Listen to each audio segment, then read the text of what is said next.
సామాజిక న్యాయానికి ఛాంపియన్ అయిన కాంగ్రెస్ ద్వారా సర్వీస్ జరగాలనేటువంటి ఆలోచన తప్పకుండా మా దగ్గర ఉంది.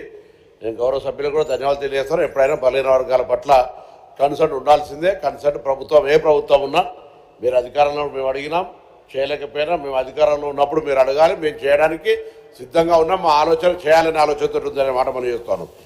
ఈరోజు అధ్యక్ష కార్పొరేషన్లను కూడా బలోపేతం చేస్తాం. తప్పకుండా వారికి సంబంధించి కార్పొరేషన్ వైజ్గా ఇదే సభ ముందు త్వరలో ఉంచి మీ ద్వారా గౌరవ సభ్యులందరికీ రాబోయే కాలంలో బలహీన వర్గాలకు సంబంధించి చేసేటువంటి కార్యక్రమం వివరించే విధంగా చర్యలు తీసుకుంటాం. అదేవిధంగా గౌరవ సభ్యులు అడిగినట్టుగా కళ్యాణ లక్ష్మి నేను సభ గౌరవ శాసనసభ్యులు శాసనమండలి సభ్యులు ఎక్కడైనా ఇయ్యాలంటి వరకు సింగిల్ కేసు పెండింగ్ ఉన్న అప్లికేషన్ రాకపోతే ఏం చేయాలి అధ్యక్ష, గ్రీన్ ఛానల్ ద్వారా పేమెంట్ క్లియర్గా ఇస్తూ ఉన్నాం. ఎక్కడ కళ్యాణ లక్ష్మికి ఒక్క నిమిషం కూడా స్టాపింగ్ లేకుండా ప్రపోజల్స్ రాగానే వెంటనే వాటికి సంబంధించిన పేమెంట్ క్లియర్ చేస్తున్నాం అధ్యక్ష. అదే ఎక్కడైనా పెండింగ్ ఉంటే ఎక్కడైనా పెండింగ్ ఉంటే మీకు ఏమనండి, నేను దాన్ని పరిశీలన చేసే బాధ్యత రాదు. ప్రభుత్వ పక్షాన అష్యూరెన్స్ మీకు ఇస్తా ఉన్నాం. అదేవిధంగా అధ్యక్ష ఈరోజు క్యాబినెట్కు సంబంధించినటువంటి నిన్న ఆ సమగ్ర కుటుంబ సర్వేకు సంబంధించినటువంటి అంశం డిస్కషన్ చేసినాం.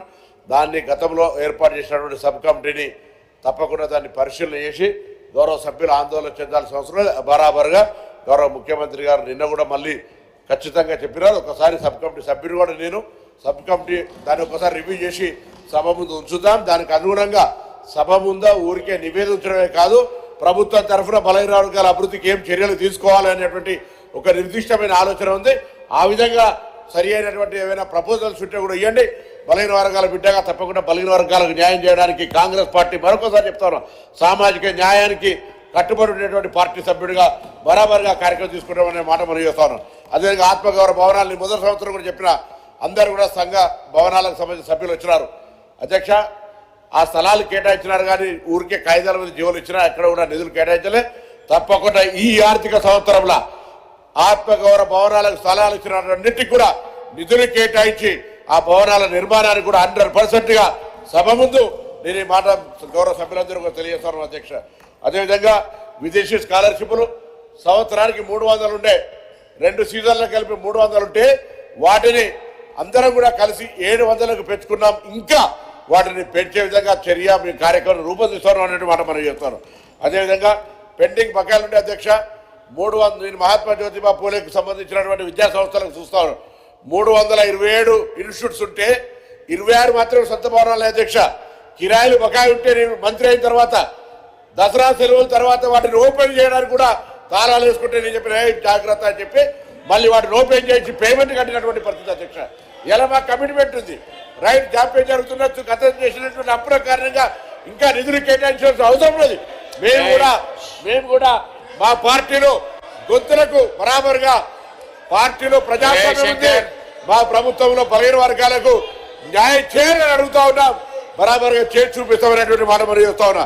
అదేవిధంగా ఈరోజు ఎక్కడైనా నేను మళ్ళీ కూడా కోరుతా ఉన్నా, ఈ ప్రభుత్వం బలహీన వర్గాలకు కామారెడ్డి డిక్లరేషన్ కావచ్చు, ఏ సబ్ ప్లాన్ కూడా ప్లాన్ చేస్తా ఉన్నాం. దాంతో పాటుగా కులాల కార్పొరేషన్లను నిధులిస్తాం. ఆత్మగౌరవ భవనాలు కట్టించడమే కాకుండా విదేశీ స్కాలర్షిప్లకు సంబంధించినటువంటి నెంబరింగ్ వచ్చినాం. ఇంకా గౌరవ సభ్యులు నిజమైనటువంటి చిత్తశుద్ధితోటి బలహీన వర్గాలకు సంబంధించిన సంక్షేమం మీద ఎటువంటి లిఖితపూర్వకంగా కానీ సభ ద్వారా కానీ ఏమి చెప్పినా ఒక బలహీన వర్గాల మంత్రిగా పాజిటివ్గా తీసుకుంటాం, సానుకూలంగా తీసుకుంటాం.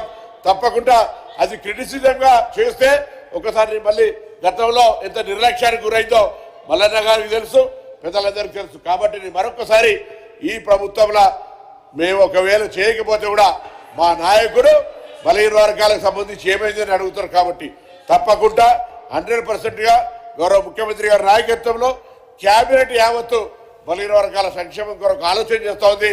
ఆ విధంగా తప్పకుండా నేను ఆ శాఖ మంత్రిగా బలహీన వర్గాలు తెలంగాణ వ్యాప్తంగా న్యాయం చేయకుండా చరిత్రహీనుడిగా ఉండేటువంటి పరిస్థితి రాకుండా మా గొంతును ఉపయోగిస్తామనేటువంటి మాట మీ ద్వారా గౌరవ సభ్యులకు తెలియజేస్తాను.